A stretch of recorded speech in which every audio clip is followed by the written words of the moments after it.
திருக்குறள் சிந்தனை. இல்வாழ்க்கைக்குரிய இனிய இயல்புகளும் தன்னை மணந்து கொண்ட கணவனது வருவாய் நிலைக்கு தகுந்த வாழ்க்கை திறன்களும் உடையவள் சிறந்த மனைவியாவாள்.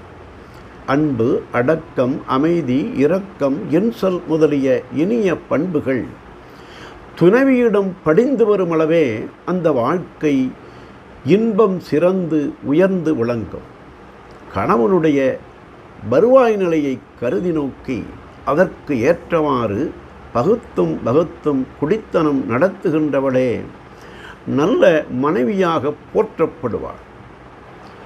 வரவுக்கு மிஞ்சாமல் செலவினை சுருக்கி சீரும் செட்டுமாக வாழ்க்கை நடத்தினால் அந்த வாழ்க்கை நீர்மையும் சீர்மையும் மிகுந்து வரும். உள்ளும் புறமும் தூய்மையாக வைத்து கொள்ளல், சுவையுறச் சமைத்தல், சிறந்த அன்போடு கணவனை பேணுதல், பெரியோரை போற்றல், வறியோரை காத்தல், விருந்தினரை மகிழ்வித்தல் முதலிய இனிய பண்புடைமைகள் அமையப்பெற்றவளே சிறந்த வாழ்க்கை துணையாக போற்றப்படுவாள் என்று தெய்வப்புலவர் வாழ்க்கை துணை நலம் அதிகாரத்தில் மனைத்தக்க மாண்புடையளாகி தற்கொண்டான் வளத்தக்காள் வாழ்க்கை துணை என்றார். நாளையும் சிந்திப்போம்.